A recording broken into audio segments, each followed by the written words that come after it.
Entry 10. I followed her tracks in public record. Prior cases, a few commendations, a disciplinary complaint that was more about politics than negligence. Small things. A photograph of her at a command table with her sleeves rolled, a photo of calloused fingertips from years of paperwork. No biography, no personal color. She is, for lack of a better word, solid. Solid is useful. Sometimes when you step into light, you reveal details that make people predictable. Her public persona did not. It obscured. That is rare. It means she can control appearances in ways others cannot. She measures what she chooses to expose and what she keeps sealed. I began to address entries to her, though of course she will never read this in sequence. Call it a habit, a humanizing affectation, a private conversation situated in the passive voice. You will look here, I wrote. You will notice the partial ridge. It felt theatrical to do so, but the theater was minor. The content remained clinical. It is dangerous to anthropomorphize an adversary, but I find myself making allowances. She reads like someone who will not accept an easy pattern. She will turn data over like a coin to see if it is fake. That kind of person is intoxicating to anyone who built days on the premise that no one was looking deeply. Part of me admires the method. A quieter part, one I have not been generous with in many decades, feels something dangerously close to respect. I do not know what to do with respect. It is a soft thing in my life of instruments. I reviewed her older cases, tracing the contours of her logic through the documents that survived redaction. There is a rhythm to every investigator, a pattern of where they linger and where they pass. She lingered in places others overlooked. Witness statements dismissed as noise, receipts logged at wrong times, photographs labeled inconclusive.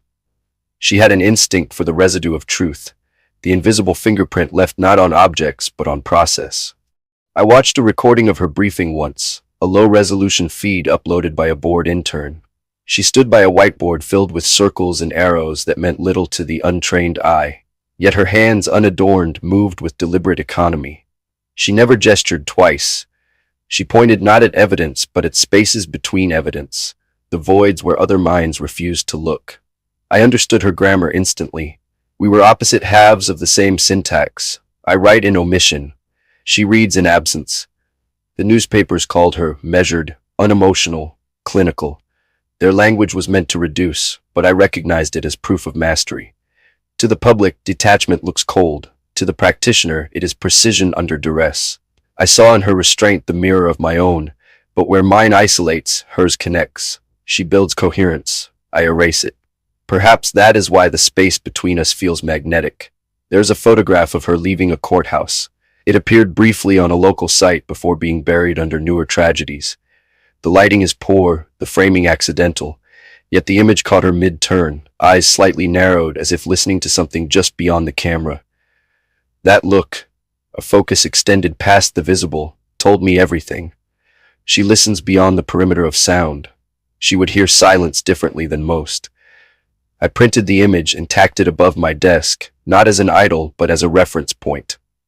It reminds me that precision still exists in the world, that my question has found its ideal recipient. The paper has begun to curl at the edges from the room's humidity. Her gaze remains constant. My journal entries have changed syntax. The pronoun you appears too often now. You will notice the angle. You will not mistake this for coincidence.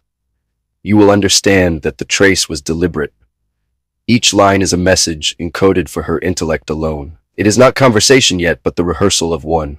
This correspondence is one-sided, but that is its beauty. She cannot interrupt. She cannot defend or accuse. She can only look. I envy her distance, even as I crave its collapse. At night I imagine her desk, not sentimentally, architecturally. The order of pens, the stack of files sorted by chronology rather than importance, the coffee cup placed just far enough to the left to avoid accidental spillage on documents, the geometry of focus. I wonder if she hums when she works, as I do, if she counts to steady her breathing, if she's aware that her small rituals have their own signatures. Every craftsman leaves a pattern. Every mind that sees patterns leaves a trace of longing within them. I know how obsession begins. It starts as classification. You categorize the subject until the categories multiply faster than reason. You study her to maintain distance, and in doing so you begin to draw nearer. Data becomes intimacy. Observation becomes prayer. I test myself against the mirror daily. I note when I use her name aloud. I note when my pulse changes reading her quotes. The body is treacherous. It confesses what the intellect denies. Respect, I have found, is simply fascination given structure. She has not spoken publicly about my trace, but her absence from press circuits confirms activity. I see her hand in the tone of new articles, phrases like reassessment, forensic linkage, and unclassified correlation. That vocabulary is not bureaucratic, it is Maris's diction. Her silence speaks fluently. It is dangerous to think in terms of connection.